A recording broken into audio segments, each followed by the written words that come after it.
Hammaga assalomu alaykum. Fayzem kompaniyasining YouTube'dagi rasmiy sahifasiga xush kelibsiz. Va nihoyat biz YouTube kanalimizda ham faol bo'lishni boshladik. Endi bu yerda biz sizga nafaqat fabrikamiz haqida, balki umuman tekstil dunyosi haqida qiziqarli va foydali ma'lumotlarni taqdim etamiz. Fayzem haqida qisqacha ma'lumot beradigan bo'lsam, Fayzem asosan Andijon viloyatida joylashgan bo'lib, ishlab chiqaruvchi korxona hisoblanadi. Bizda ko'plab yuqori sifatdagi mahsulotlar va xizmatlar mavjud. Biz xalqaro miqyosda tan olinganmiz va mahsulotlarimizni bir qancha mamlakatlarga eksport qilib kelmoqdamiz.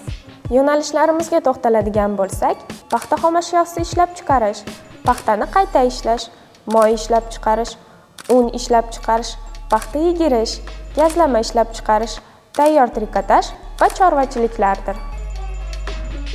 Sahifamizga obuna bo'lsangiz, paxta qanday yetishtiriladi, mato qanday tayyorlanadi, tekstil biznesini qanday boshlash mumkin? Shunga o'xshash barcha savollaringizga javob olasiz. Foydali videolarni o'tkazib yubormaslik uchun hoziroq qo'ng'iroqchani bosing va kanalimizga obuna bo'ling.